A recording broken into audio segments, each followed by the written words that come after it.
Our mission, simply put, is to manage, enhance, and protect the Edwards Aquifer system. I think to begin with, it's important to know that this aquifer system, the Edwards, is not like what you have here in Memphis. You have a sand aquifer. The Edwards is a karst limestone aquifer, meaning that it's very porous. It's limestone rock, and the water in that aquifer moves through the system rapidly, which can be good. It has good points and bad points. No, on the good side is when the aquifer levels start to decline and you get good rainfall, it will recharge almost instantly. The rate of recharge is very high. The negative to that is that because it is so porous, it is susceptible to contamination from surface stormwater runoff. And so we need to be very careful in how we manage our activities on the surface around the aquifer, in particular the recharge zone of this aquifer. What you see here is a cross-section of the region, and really it's a cross-section kind of looking from north to south. If you look at the hilly area, the drainage area, we also call it the contributing zone. That's commonly referred to as a Texas Hill Country. And if you move from left of the screen to the right, if you kept going off the screen, that would take you to the Gulf Coast. And so you see the higher elevation where the water will fall from rain. It'll make its way through the drainage area down to the recharge zone, and that is where basically the aquifer meets the land surface. And that's where you'll find sinkholes and crevices, and you'll find that those streams that cross the recharge zone are constantly adding water to the system. The artesian zone is where the system is confined between layers of clay, and that is where you will see all the water that is held there for our use, and you'll see wells drilled into the artesian zone. What's not shown on here is the spring systems, and let me advance real quickly here. This is a map of the region, and if you move left to right, you're moving west to east, and up in that olive greenish area, that's the drainage area, and then the next level there is the recharge zone, and the bottom part, kind of the yellowish gray tan area, that's the artesian zone. That's where all the wells exist. But you move to the east past San Antonio, and there are two major spring systems at the end of what I'll call at the end of the system.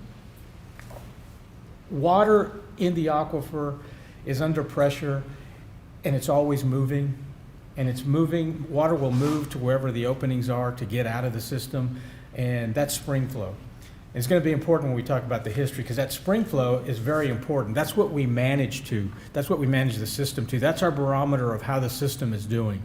If you have good spring flow, that means you have good levels of water in the aquifer. And we'll talk more about that in just a minute as we get to how we got to where we are. But from east to west, that's about 180 miles. Our jurisdictional area there is in the red, and that touches 8 counties across that 180 miles.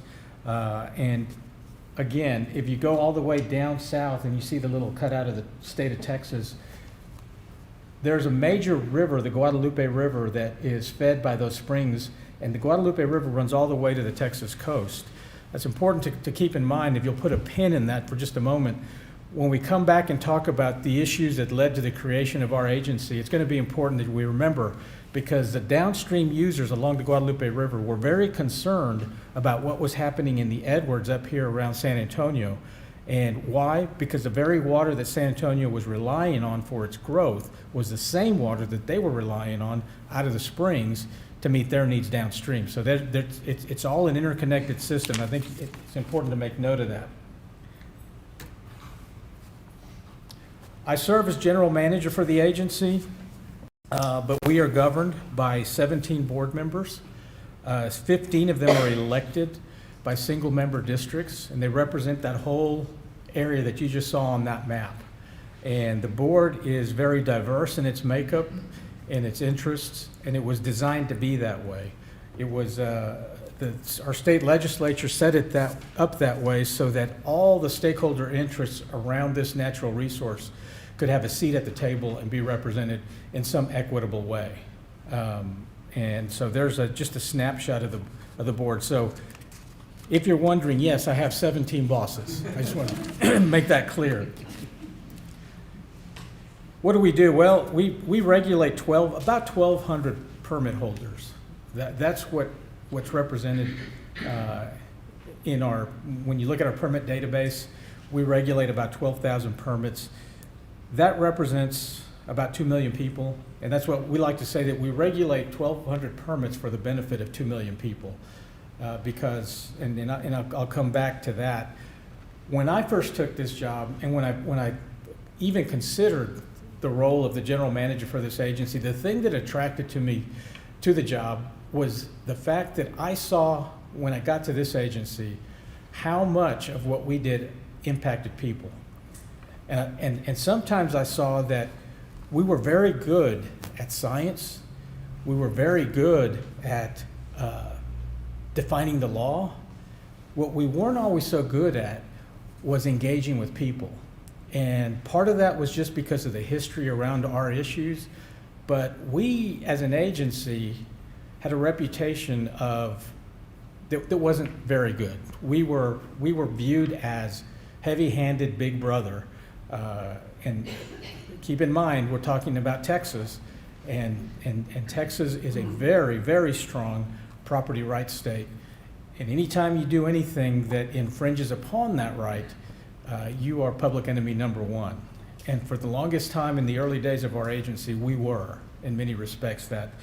So that's what actually attracted me to the role of general manager, because I saw an opportunity. I saw an opportunity to change the playing field and put ourselves in a different kind of position. And what I told the board when they were interviewing me, I said, in my view, yes, we protect a natural resource. Yes, our job is important to make sure that we regulate appropriately and all that. But more than anything, we are in the people business.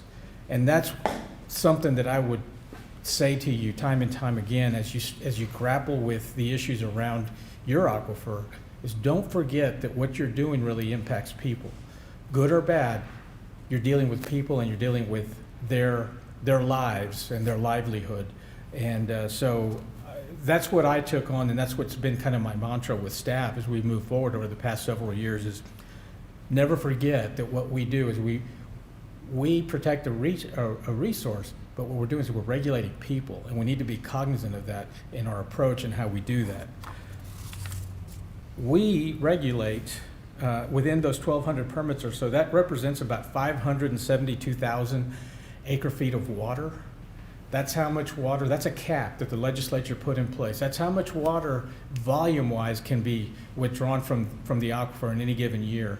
An acre foot is about the size of a football field if you were to fill it a foot deep with water, or 326,000 gallons of water, just for context. This is just an overview of some of the administrative functions that are critical to what we do. Groundwater management in general, and much of that manifests itself in the administration of the permits themselves. And I'll come back and circle back as to what that permit system means and why it's so important. Drought management, the reality is that we were put in place as an agency in response to a historic drought that occurred back in the 1950s in the state of Texas. It was a devastating drought. One of those two major spring systems went dry for 5 months, the Comal Springs. And after that, throughout the 60s and 70s, you saw this uprising and upswelling of groundwater conservation districts across the state of Texas, including in south central Texas with the Edwards Underground Water District. You fast forward to the early 90s, and the Edwards Underground Water District became the Edwards Aquifer Authority as a result of a lot of litigation and challenges that went on, and I'll come back and talk about that more. And then, of course, conservation programs are key to everything that we do. The other thing that's important, and we had conversations earlier today with Ward and others about how important it is to establish a database or a benchmark of information on your aquifer. Collect the data, and then when you have enough data, begin to analyze it, because then that can feed policy. And that's what happened in the Edwards. Whether it was intentional or not, that's what ended up happening over a span of multiple decades. So we monitor groundwater levels across the region, we monitor spring flow, rainfall data, recharge data, and then we even have biologic monitoring in the two spring systems because we have endangered species in those two systems that are critical to everything that we do. That's really what we manage to. In the science area, that's where a lot of this happens from the data collection.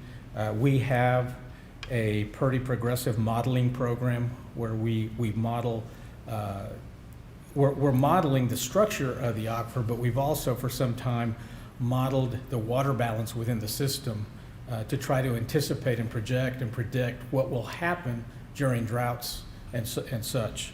Ongoing research, for example, right now we're researching the vulnerability of the aquifer to some of the wastewater discharges up on the recharge zone and contributing zone. We're not sure that it is a threat, but we want to determine if there are any impacts before we recommend any policy. And then ongoing reports and studies. Take the data, translate it into meaningful information so that you can inform policy and also develop the next level of research. It's kind of a circle. We are also into water quality, and we've been in existence as an agency since 1996, so about 22 years. And much of that early time of this agency, the first 22 years, the first 20 years, was all about water quantity because we were born out of an issue of water scarcity. Was there going to be enough water in the aquifer to sustain the region for the long term? And our focus was all there. We were born out of that. We honestly, if I'm honest with you all, if I was be honest with our board, the first 20 years, water quality was something that was there, but we just didn't have the ability to give it the attention that was needed because we're so busy with just getting everything off the ground and going. Now we're in a position where we're looking to water quality and what that can mean for us and for the region moving forward. And you actually, in my view, you protect the quantity of the water in your aquifer by protecting the quality of it. Because you can have all the water in the world, but if it's bad water, you don't have any water. And that's kind of the philosophy for us moving forward into the next 20 years. We've done a lot in terms of trying to incentivize conservation, and I say incentivize because that's legitimately what we've done. Non-regulatory approaches, which we've interjected into what we do to enhance the regulatory side, has moved us from the have to what I'll call the want to. And that's where you build shared value with your constituency. You build shared value through partnership and collaboration, and you find the common ground where you can agree, and then you move forward and build piece by piece, and that's what we've tried to do. One of the things that we've engaged in here over the recent past, very successful program, which would be probably of interest to the Conservancy folks here. The City of San Antonio citizens have agreed to tax themselves 1/8 of a cent on their sales tax for the past several years. And that money has been dedicated to the purchase of conservation easements on the recharge zone of the aquifer. And the thing that makes that unique is that they're willing and authorized, number one, to tax themselves for that purpose, but also to allow that money to be spent outside of their home community, out to the west, where most of the recharge occurs. And so that program has been very successful and continues to this day. We don't fund that program, but we are an active partner in the program by providing technical resources to the city to help evaluate the properties. And then we monitor the properties to make sure that they stay in compliance with the easement terms that they've agreed to. So it's a willing landowner and a willing government working together to the benefit of the resource. And there's an exchange of money, of course, because those easements are valued at some percentage of the property's value. But it's a good example of a non-regulatory approach to effectuating the outcome that you want. That's protecting the aquifer from any risk of contamination. So now I want to go back and talk a little bit about our history and what it means. And I want to go way back in history. If you go back to the origins of civilization in our part of the country, and really if you look anywhere in the world, you're going to see that civilization sprung up around water. Wherever there was water, there was civilization. That's the way it was in Texas. And there was ample water resources there. That's why people were drawn there. Fast forward to modern times, and because of that, you know, it's a vicious cycle where you create your own problems. So much population growth stresses your natural resources, and that's what led to our creation. That's what led to conflict. When there's plenty for everyone, no one cares, because there's plenty for everyone. And it's almost like it's an infinite resource. But as those resources start to get stressed, like they did in the Edwards, and all of a sudden, you start to think about, will there be enough for me? We all start to stake out our own little corner and say, well, you're not taking mine, and you can't have mine. And that's basically what happened in South Central Texas back in the late 80s. San Antonio tried to find alternate resources. They started developing projects, and none of them were successful. They couldn't pass local voter approval, which is interesting in light of the fact that fast forward a couple of decades, those same citizens are willing to tax themselves to purchase properties on the recharge zone to protect the aquifer. So that's how far we've come. But they couldn't agree on an alternative resource other than the Edwards. And when the rest of the region saw that happening, the rest of the region started getting really concerned.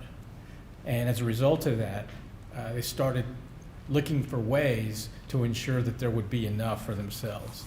It all ended up in a lawsuit that was filed. The Sierra Club initiated a lawsuit along with some downstream interests. There were business interests along the Guadalupe River, which were downstream from the system. And they filed a lawsuit alleging that the government, the federal government and the state of Texas, were not doing what they were supposed to do under the Endangered Species Act.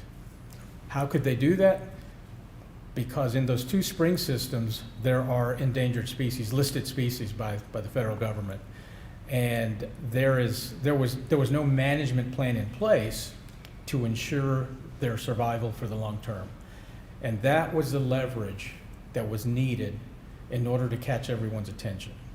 And so the lawsuit was filed. The plaintiffs prevailed in that lawsuit.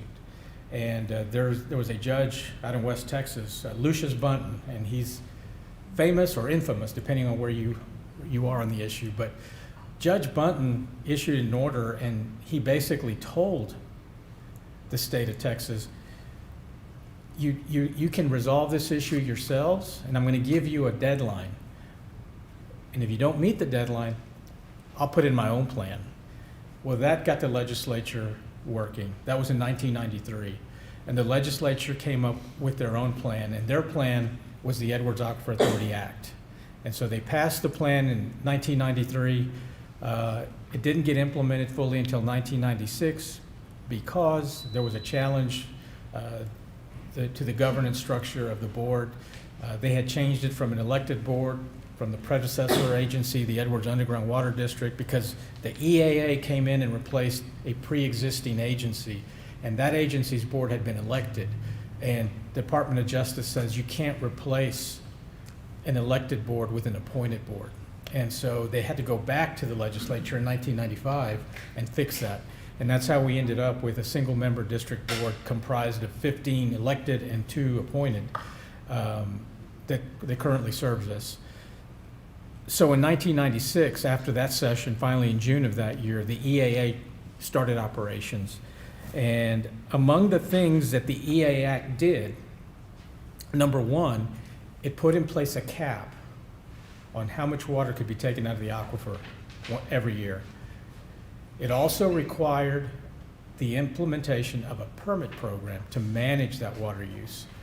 And keep in mind that in Texas Texas is a rule of capture state. What that means is that historically, going back to the turn of the century, the turn of the 20th century, there were landmark cases in Texas where an individual had pumped so much water that they dried up their neighbor's water, their wells, or in this case, some springs. And the courts ruled, that's okay, that's your water. Whatever you can withdraw from your property and put to quote, beneficial use is legal. And that has been, and is to this day, the standard of legal doctrine in the state of Texas. It's not that way for surface water. The state of Texas owns all surface water. But when it comes to groundwater underneath your property, that is a property right of the landowner. And so that's what we were contending with. And so here comes this act by the legislature that tells us you have to limit people in how much they can use. You have to permit them, and you have to also start charging them a user fee for what they're gonna use. And the fees were to basically to fund the operation of the agency. And that's the way it is to this day. So as you might imagine, that was not a popular bit of legislation for a lot of people. You're talking about entities, big municipal users like the city of San Antonio. You're talking about a lot of irrigation interests, farmers, smaller communities, municipalities who had never had to, number one, report their use or pay for their use. And you can imagine the pushback that happened at that time. It was because basically the state of Texas did an about face within the Edwards region only on the rule of capture and redefined the rule of capture, at least for the Edwards. And the compelling rationale for it was the fact that you had to comply with this federal nexus to the Endangered Species Act. And so that was the justification. So it was tough going at first. And we took a look at, though, the impacts of the act over time. And if I were to summarize it, just I have on the slide there, the EA Act actually has added value to the resource because there's greater certainty around the resource, greater certainty that it'll remain sustainable, and there's a certain economic benefit to that. It may be difficult to quantify, but the fact that business, municipal users can plan with some level of certainty about the future and their growth, knowing how much water they're going to have or not have, because there is a regulatory system in place that gives them that certainty, has some value. I would say it has a tremendous value. As a result of that, the other thing that the act did, it put a cap on how much could be taken out of the aquifer. It also said you cannot export any water that's pumped outside of our jurisdictional region. So outside those 8 counties, you cannot export Edwards water legally. So it created a confined water market within the Edwards region. And so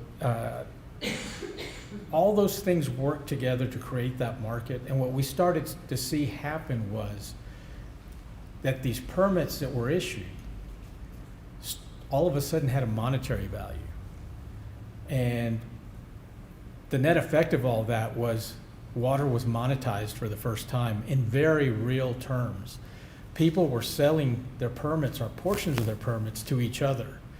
The city of San Antonio needed water, and farmers out to the west had more water, had gotten more water than they needed. So they started selling their water to San Antonio and making money off of it, good money.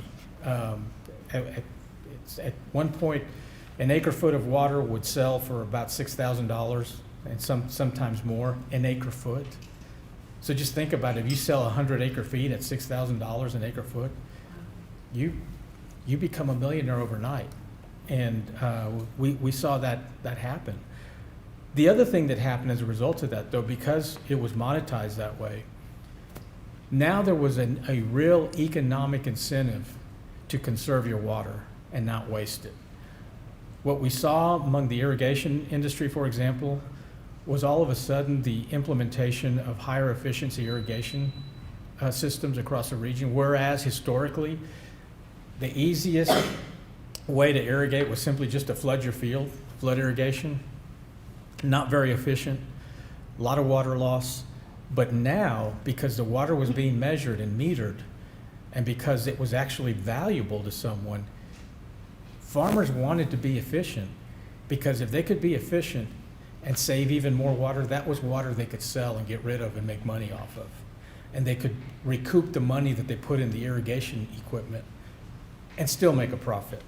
So that happened. And in general, that gave us the framework for managing the system, the framework that still exists to this day. And at the core of all that, though, I want to go back to the what I'll call the threat of federal intervention. The system ensured that there would be a local control of how the aquifer was going to be used. Through that locally elected board, the region at least had a voice at the table. When there were concerns, they had representation on our local board and felt that they could go to someone down the street from them as opposed to relying on someone in Washington, D.C. or even someone in the state capitol. So there's a very close connection between our board and the people that they represent. And I tell our staff this because we're one of the few agencies of this magnitude that regulate the people that we live with, go to church with, see in the grocery store. There's a high level of accountability. When I go into the coffee shop in the morning to get my coffee and there's a table full of farmers there and they see me walk in, I know they're going to say something to me. And so I better be what I say we are as an agency. The walk has to match the talk, and that's a real high accountability. But it really is necessary. I mentioned that there's a summary of the impacts that the Act had across the region. And we went back and looked at pumping trends, withdrawals from the aquifer, going back to 1997 when we started implementing the programs. And we looked at 1997 to 2014. And what we saw was interesting. The other thing that we did, and along with the implementation of the permitting program, was we put in place a drought management plan. A critical period plan is what we call it, whereby we started requiring users of the aquifer to reduce their pumping from the aquifer during drought. And we link the reductions in pumping and the requirements to reduce your pumping to a couple of key indicators across the region. There's 2 major monitoring wells that we watch, and they serve as trigger points for whether we're in drought or not, as well as the spring systems. We look at the CFS, the cubic feet per second flow of those springs, and when they drop below certain points, we know that we need to trigger some part of our critical period management plan. And so we did that, and if you look at, we didn't start doing that until around 2001, and these are the pumping trends, monthly pumping trends, and you see that what happened was during the summertime, when pumping should be at its peak, we started to shave off the peaks in those pumping curves. That's when farmers generally use their most water to irrigate their crops. That's when the demand is highest. And so we saw, that looks like it worked. Well, we dug down a little deeper and we said, what would happen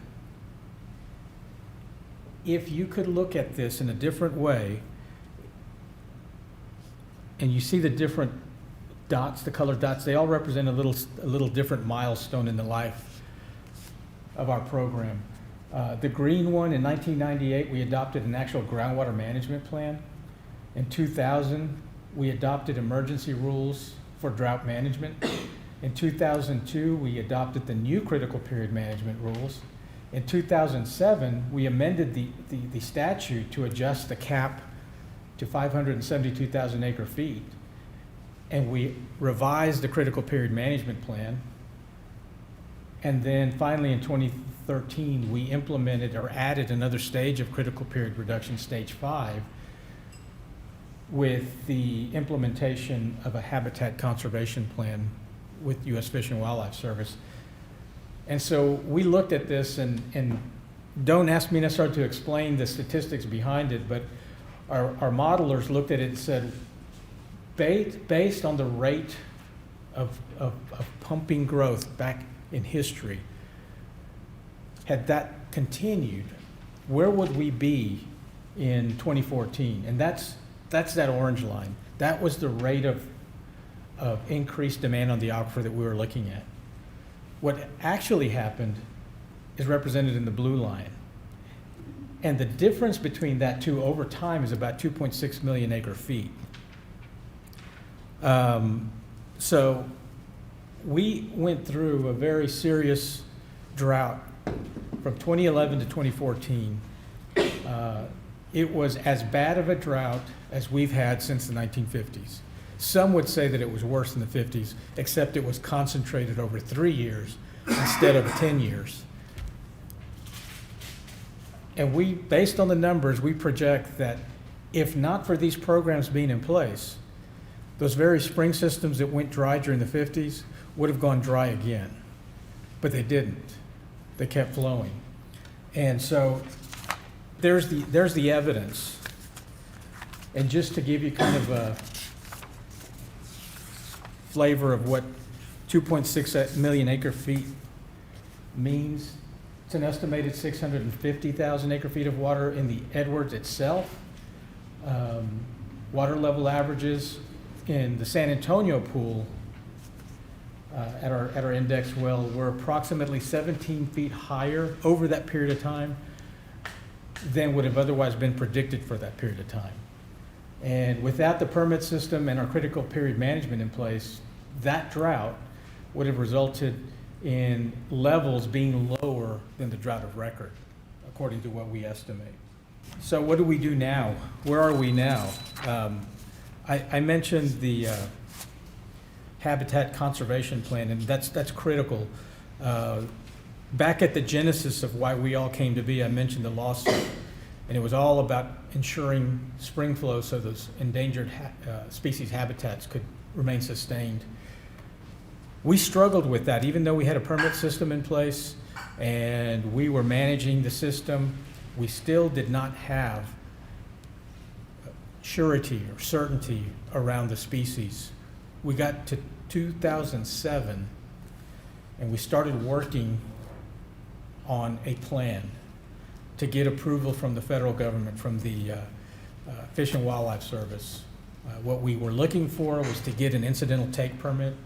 And an incidental take permit basically is kind of like a policy that says, okay, you've proven that you have enough in place to adequately manage this system such that those species are not going to be harmed as a result of the activities that you're doing, mainly the pumping of water from the aquifer. And so we had worked on a draft habitat conservation plan dating back to the early 2000s, and we could just never get it off the ground and going. And I think the reason why that was never successful was because we never had region-wide stakeholder buy-in. So in 2007, we started working again with Fish and Wildlife Service, and they had recommended a consensus-based process whereby we would engage stakeholders to get together and work on this and finally hash out the plan. And so we started doing that. And then the legislature in their 2007 session put in our statute a requirement to get the plan done, and they gave us a deadline to do it. It worked before when Judge Bunton gave us a deadline, so why not now? And that brought everyone to the table. And for the next 5 years, we worked on that plan, finally submitted it to U.S. Fish and Wildlife Service. It got approved in 2012, and we started implementing it in 2013. And here we are 5 years into it, and we have a multitude of additional tools now to conserve and manage the aquifer. And we're incentivizing less water use by giving our permit holders the opportunity to choose based on economic and market conditions whether they want to pump or not during drought. And there are we have programs for our irrigators. We call it the Voluntary Irrigation Suspension Program, whereby if they enroll in that program, they're basically saying, I agree not to use my water, when we get to historic drought conditions, and in lieu of me using water, we're going to pay them for their water for that period of time. There's also other programs, and I can get into greater details as we get into having just some Q&A here, but moving forward, the key for us is protecting all of that happened in the past, or all the investment that took place, by securing the future. And a lot of that's around water quality. Water quality protection helps ensure a sustainable resource for the future, and if we don't do that, all of that hard work, all of those millions of dollars that have been invested in the system go to waste if we don't take care of the quality side.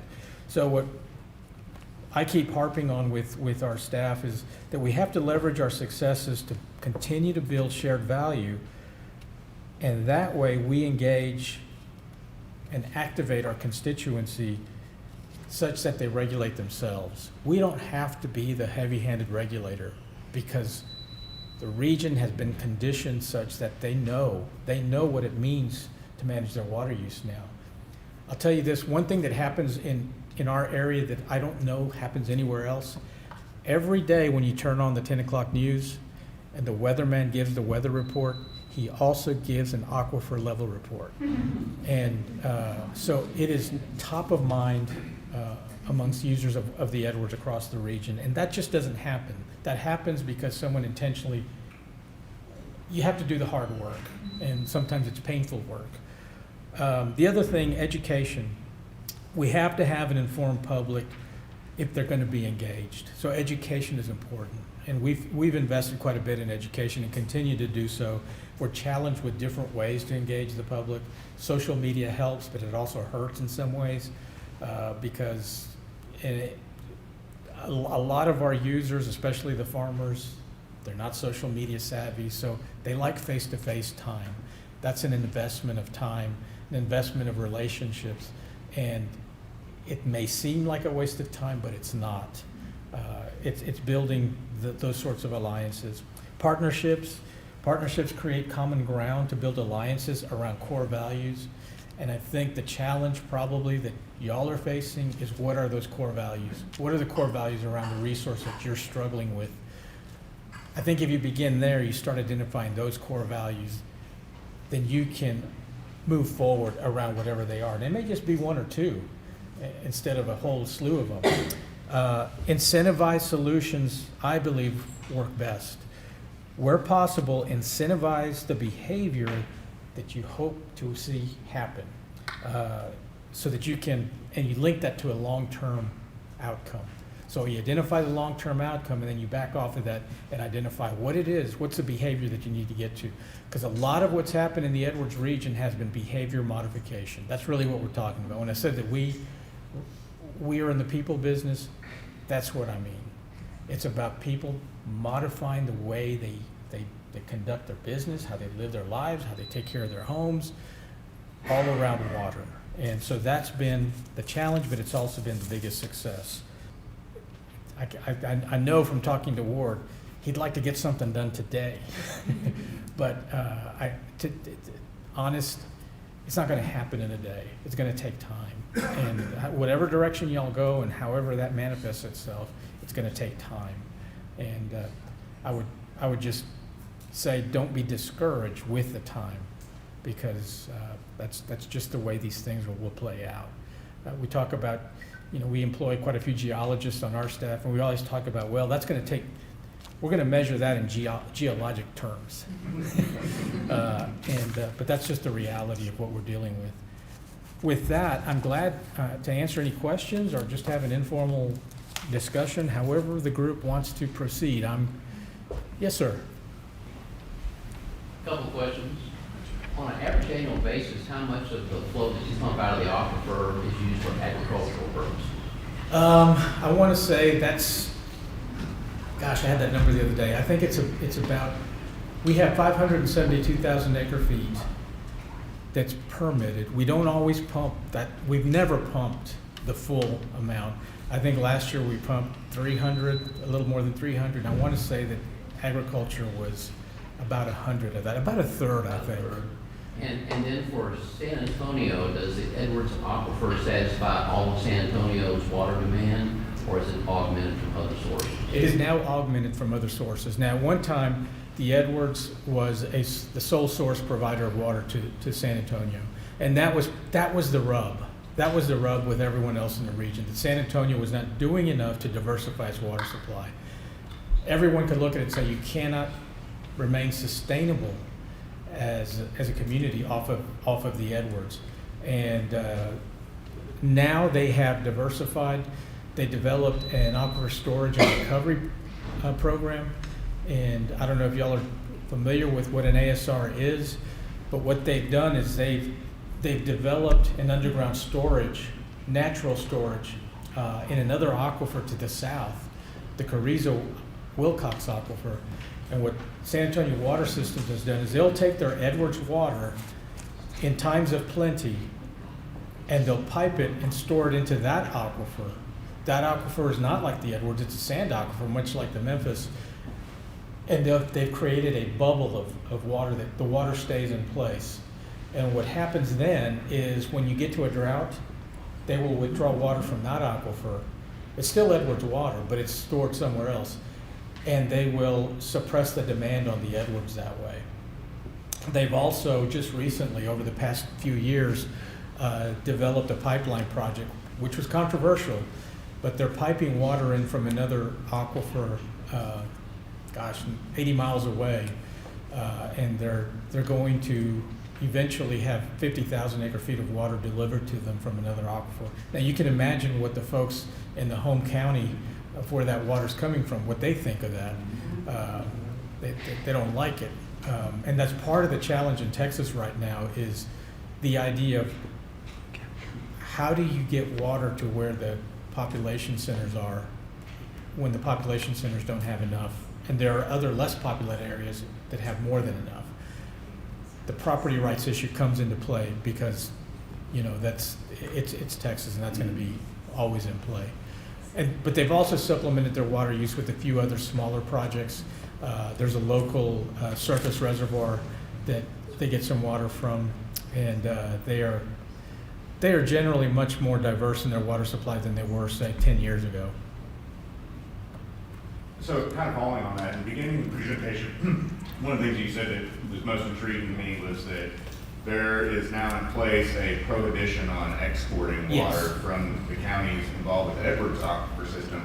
And I would assume that that had to be enabled by state legislation. Yes, it was. Originally, and so why, now that you just mentioned this, why didn't that same state legislation apply to this other community that didn't want to export their water? Well, the simplest answer is because we're special.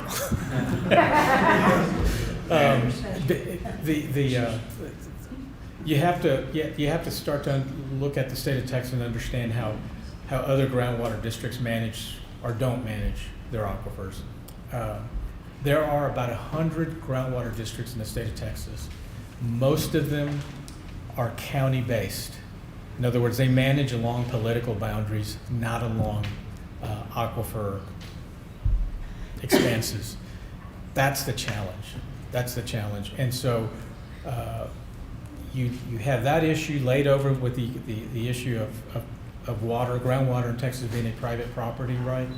And so say I'm a landowner with 100 acres in XYZ County, and San Antonio comes to me and says, hey, we want to buy your water. I'm going to be hard pressed to say no if they're going to just write me a check for water that I'm not using. And the law in Texas allows that. And so that's the challenge, is how we manage that. The Edwards is different than any other groundwater district in the state. We're different because of the conditions that were around our resource at the time that we came into being. The whole reason for the legislature to do what they did was because of the endangered species issue. And so the rest of the state is still back where they were 20 years ago. And they've made some progress. We've actually, the state has implemented a statewide planning process, but no other groundwater districts has the regulatory authority or powers that we do. we're the only agency of its kind that the state legislature gave that level of authority to. And so there's a debate right now that happened over the past 2 sessions about whether all groundwater in the state should be managed the way that the Edwards is managed. And so we get put in a very tough spot because on the one hand, depending on what side of the issue you're on, you don't want to be managed like the Edwards is. On the other hand, there's those that say, yes, that's exactly the way. And so we're in the middle, and the best we can do is kind of what I'm doing today, is we go to the legislature and we serve as a resource of information, a resource of lessons learned, and kind of share with them what's worked, what's not worked, and the value or lack thereof and all that. So Texas is in a tough spot right now. So if I may go further with this, here in Tennessee, when this issue came up, a year and a half ago, right away some legislators wanted to offer fixes for it, and so they offered to create a Memphis Sand Aquifer Authority, which would extend not only to Shelby County but to all the other counties in West Tennessee over that over the same sands. Well, it has different names in different places. And one of the actual sponsors, who evidently didn't read it very deeply, I asked him, well, how come we're not going to actually move this bill this year? And he's like, well, Scott, because I found out it actually created authority. And they were nervous about that. Whereas Shelby County very proactively, back in the late '80s, said we're going to have a permitting system here, and we're going to actively do something to manage our groundwater uses. When you brought these different counties together, were they brought together by force of law, that lawsuit by the judge, or by the legislature? So that yes, on both accounts. I mean, there was. I'll tell you this: when they were already together under the former agency that was in place, it was the Edwards Underground Water District, which is your typical Texas groundwater district with no regulatory authority. That's what existed before. And for example, there was, I can't remember how many of the counties were already together, but when the lawsuit was filed and things started to get really serious, 2 of the counties withdrew because they wanted no part of it. And there was eventually they were brought back in, but yes, it was based largely on the science that was known at the time about the aquifer. There are portions of the Edwards that are not within our jurisdictional authority that lie outside. And the reason they're not there is because the hydrology shows that it doesn't impact the spring flows. And so it wasn't necessary to put them in there. But it was really by force of hand that all this happened. Yes, ma'am. I'm curious, you said looking forward, your focus is going to be on water quality, and you mentioned research about the wastewater. But do you have a sense of what the biggest risk is in terms of water quality in the recharge zone, and what are you proposing to do to address that? And also I'm interested in, does the Edwards Aquifer Authority have to partner with the surface water regulatory bodies in the area in order to accomplish that? Yeah, and let me go back to that topic in general, because a lot of our focus has been on the recharge zone. The recharge zone is the most, I guess, susceptible at the surface part of the system. But history tells us that the greatest threat really has been not on the recharge zone, but in the artesian zone, where wells present the greatest threat. And when I say wells, I mean wells that have been deteriorated, have been abandoned. Those are the direct conduits to the water supply. And we have, I want to say, 3 Superfund sites within the region, and all 3 of them, they didn't happen because something happened on the recharge zone. They came into being because of something that happened in the artesian zone, and it happened through wells that were unattended, and something bad got in the system because no one was paying attention to the wells. And so our focus first and foremost, along with what's happening on the recharge zone, is moving forward, addressing the well issue. And we've started a concerted effort going back to 2006, where we started canvassing the entire region, wanting to verify what we had in our database in terms of registered wells. And we started in the easternmost part of our region, and we're working our way from east to west. We're now in Bexar County, which is where San Antonio is. That's where the biggest challenge, I think, is going to be. And the challenge is that oftentimes these wells, you have old wells that have been around for a long time, and someone develops a property. Well, oftentimes developers will just plow them over, and they're invisible from the surface, but that conduit's still there. And we have case histories where that happened, and we had to go out there, and our guys say, "There's a well right here," and the landowner said, "No, there's not," and they were going to go to the wall, and guy stuck a pry bar in there, and sure enough, right there was a well hole that they had just plowed over, thinking that out of sight, out of mind, we're good. So that's probably our biggest challenge moving forward in terms of water quality protection. The recharge zone issue, I think, always will be there. The reality is that much of the recharge zone in the urbanized parts of our region has already been developed, and so we're kind of, that horse has left the barn. The best we can do is manage practices now, and we're working real hard on that. That's more of an education, best management practices type approach. We do work very closely with our state environmental agency, the Texas TCEQ, Commission on Environmental Quality. They have, the state viewed the Edwards as so important that they have a designated set of rules for the Edwards in state law that the TCEQ manages, mainly over the recharge zone and the contributing zone. And so they have standards for development. You know, you have to have a stormwater pollution abatement plan and all these sorts of things if you're going to develop anything on the recharge zone. And we have a role in that. We're not the regulator. We let the state take the lead on that, but we provide technical assistance and review and try to inform the process the best we can. We do have, like I say, regulations that limit or restrict how you can store hazardous substances on the recharge zone. There's a cap and trade program we put in place for underground storage tanks. So in other words, there will never be more underground storage tanks on the recharge zone than there are today. If someone wants to open a gas station on the recharge zone, they have to go find someone who's willing to sell them their capacity, and then they have to shut theirs down. So there will still be above ground storage tanks, but we require secondary containment, and so does the state. And so we work hand in hand with them to make sure that happens. But the underground storage tanks are really pose the greater risk because they're underground and they're close to the source. And I'll tell you, it's difficult sometimes when you're dealing with some of these issues in emergency situations. Back in 2006, there was a mulch pile, a huge mulch pile on the recharge zone that caught fire.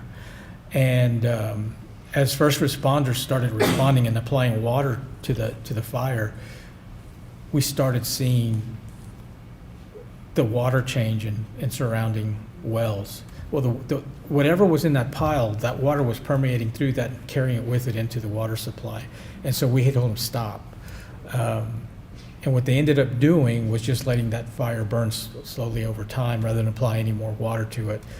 But you had issues of air quality then with the smoke that were contending with water quality. And it was a big issue there locally. And that fire probably burnt over 2 to 3 months until it finally was all done. Now the challenge was, why was that mulch pile that big to begin with? That was another issue. So that the individual who had that mulch pile faced all kinds of fines and whatnot from the state, because the state regulates those sorts of operations. But it brought to mind how important it is not just to restrict what happens, but to be prepared what to do in the event of catastrophic events. And so our focus has shifted more to that. We're launching a very proactive education training program with first responders across the region so that they know exactly how to respond if and when those sorts of events happen on the recharge zone. And I think that's going to be where we make our greatest progress moving forward between that and abandoned wells. Yes, sir. I've got just three, I think, very quick questions, but I'm interested in your fundings, your source of funding for your operations. The second question I have deals with, or the question I have is that, are you all actively involved in this marketing of your permits in terms of running a market for that in a more formal route, or is it just very important? I caught somebody looking for that. And then the third one, a question I have is whether or not the Aquifer Act has been challenged in court itself, even though Yes. there might be very good reasons that supporting why the act came into effect and things like that. Yeah. No, the act was challenged. The Constitution, on its face, it was challenged initially, and it went all the way to the Texas Supreme Court and prevailed. But what happened was the judge said that the court said it was constitutional, but that its implementation might result in something unconstitutional. So that meant the regulatory takings could occur as a result of that. And then there was a series of other challenges that came after that. And so we're in a much better place today, knock on wood, but yes, it was challenged. And your other question was about the fees. I was interested in how your operations are funded, and then the third one about the market. For the Yeah. permitting and the As far as the market, we try to let the market run itself. We administer the permits, and what I mean by that is when someone sells their permit, they have to come to us. We're the record keeper of where everyone's water is, so they have to go through us. So we know what's happening in the market, but we really try not to in any way control the market or influence the market, let the market do what the market's going to do. Now, that's changed a little bit because now we ourselves, in some respects, are active in the market with some of our conservation programs where we're actively looking for water to enroll, and we'll pay people for their water so that they can so they'll forbear it during a drought. So we have impacted the market in that way, but beyond that, we're not. We try to leave the market alone the best we can. As far as how we're funded and where we generate our revenues, we're completely fee-based, and so. For example, right now our fees for municipal and industrial users is $84 an acre foot. We assess those fees on water that is authorized, basically on their authorization. And you're going to like this. Irrigators get assessed $2 an acre foot. And that they negotiated that in the statute. They got their fee put into the statute at $2, and they also got into the statute that they don't pay unless they use the water. So again, that lobby being very good at looking out for their economic interest back when the act was negotiated. So, but no, that's where our revenues come from. I will tell you that the $84, we used to be at about half of that. Back in 2012, we about doubled our fee rate in order to put ourselves in a position that we could implement the habitat conservation plan so that we could stay in compliance with our incidental take permit. Because all the conservation programs we have in place, I mean, they take money to run them. We also, part of that commitment is to fund and maintain a refugia operations. In the event that something does go bad, our obligation is to be able to reintroduce the species back into the system in a catastrophic scenario. So there's a lot of costs associated with that.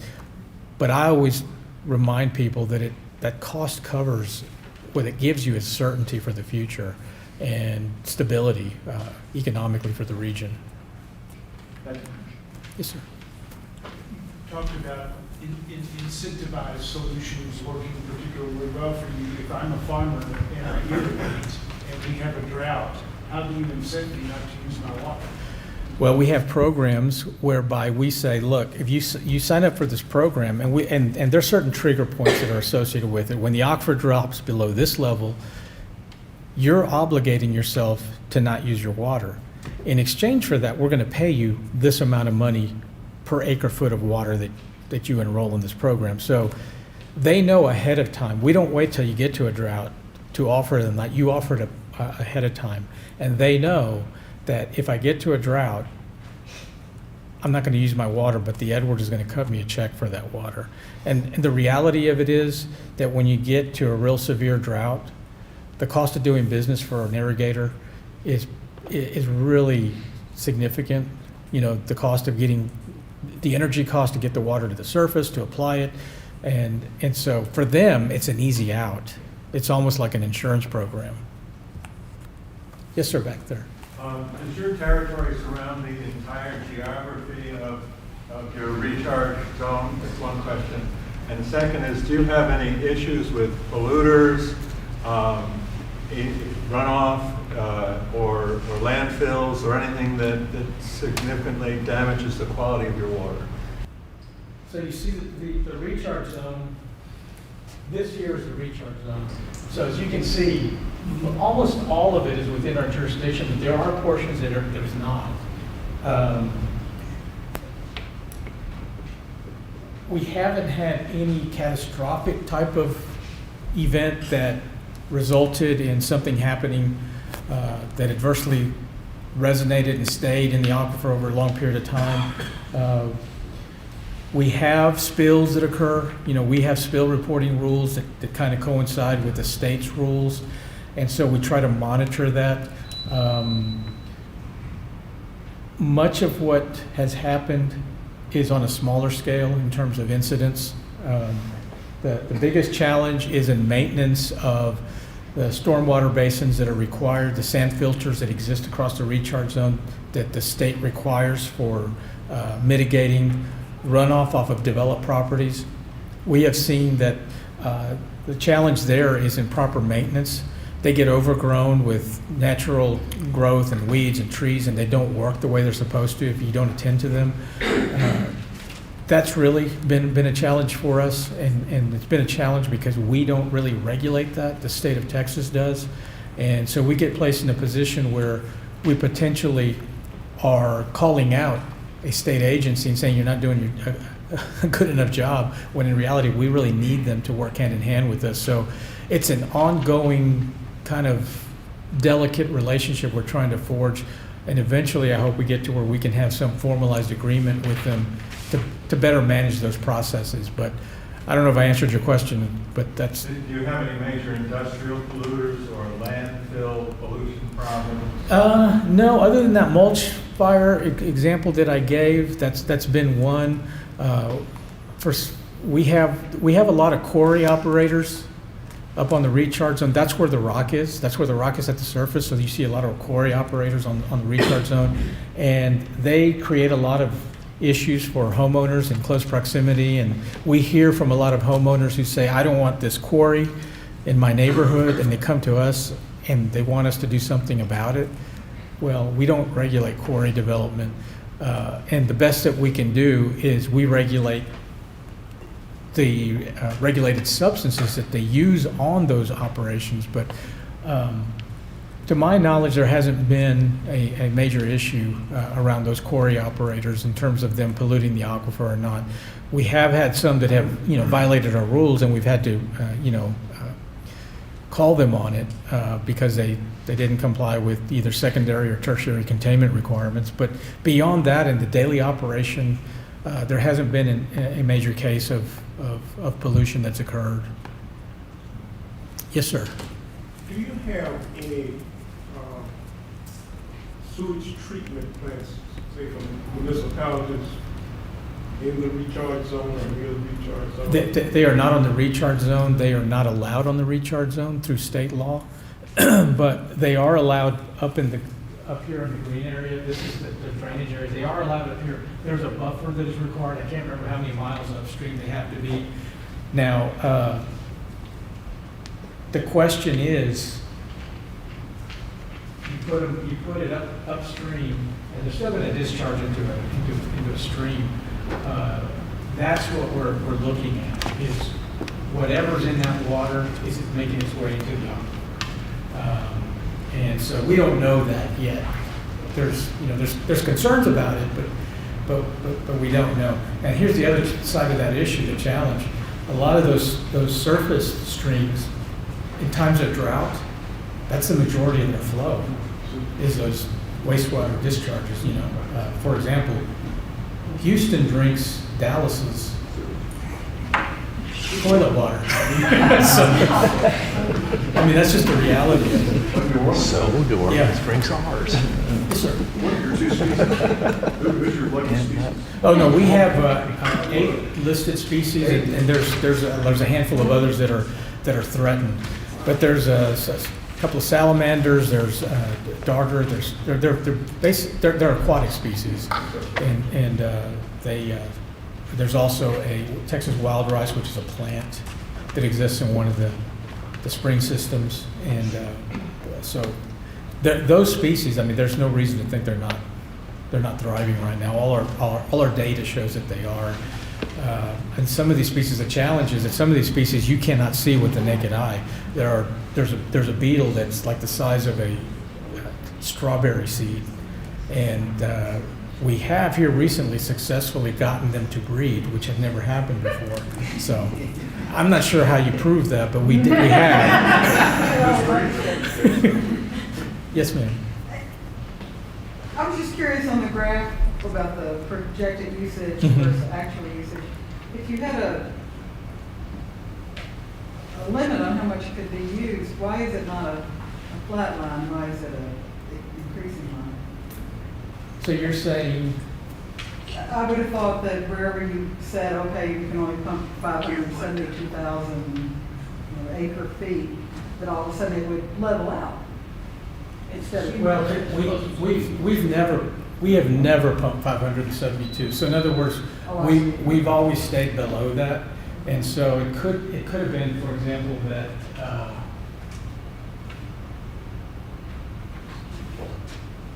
see these numbers here. The highest up there is 220. So those are kind of averaged out over that time frame. But so we're never, and honestly, we will. It's mathematically impossible for us to ever pump the full 572,000, because when you're not in drought, that means that you have plenty of water that's naturally occurring and you don't need to use it. When you're in drought, we're going to cut you back, and so you're never going to get 572. But in all our modeling for future predictive considerations, we always model as though the full 572 is modeled, so that we're being as conservative in our planning as possible. Yes, ma'am. Well, I think one reason you would do that is you have to think about the more and more people moving into the area. Right. Right, so there's a limited supply, so more and more people means they all have to use less per Right. person per time. I'm interested about some of the governance stuff. I can imagine there's been a lot of legal stuff. Just the fact that they were Endangered Species Act driver is interesting. Right. But then people are obviously challenging setting up the authority and all that kind of stuff. You said it's elected? Yes. So how does that election process work? And the 2 appointees, are there about the governor or something? Or? No. They're all single-member districts, so there's 15 districts across the region. And let me. Yeah. That was set up, I take it, by the legislation. Yes. So. I see, those are all the squares or whatever. So this is one county. Uvalde County has two elected directors. Medina County has 2 elected directors. Bexar County, where San Antonio is, has 7 elected directors. Comal County has 2, and Hays County has 2. So you see, the way it was set up was that obviously the population base is in San Antonio, but they didn't get a majority of the votes. They just got 7 intentionally, so that there would have to be a balanced approach to all that. Now, the 2 appointees are non-voting members. Okay. So one of them was appointed to represent agricultural interests, but again, they don't have a vote. The other one was appointed by another group that was created in the statute called the South Central Texas Water Advisory Committee. And what that group was created for was to kind of serve as a watchdog group of the board. And they represent downstream interests. They represent everything from here down to the coast. And so it's kind of a, like I say, it's that balance. Yeah. And so we really we do live in a fishbowl because a lot of people are watching what we do. And it's not for the weak of heart. Good point, The South Central Texas Water Advisory Committee is a self-appointing position. They have a committee and they, amongst themselves, they appoint one person to sit on the board.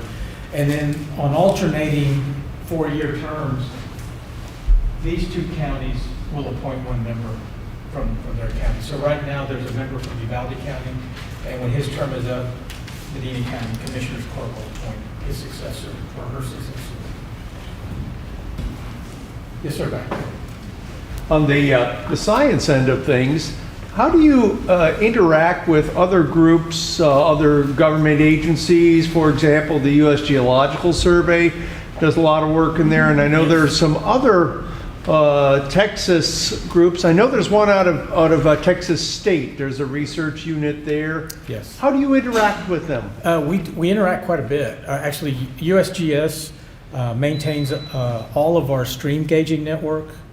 We have stream gauges in many of the streams across the recharge zone, and so they help us maintain that, so we have a contract with them. They've also done research studies for us.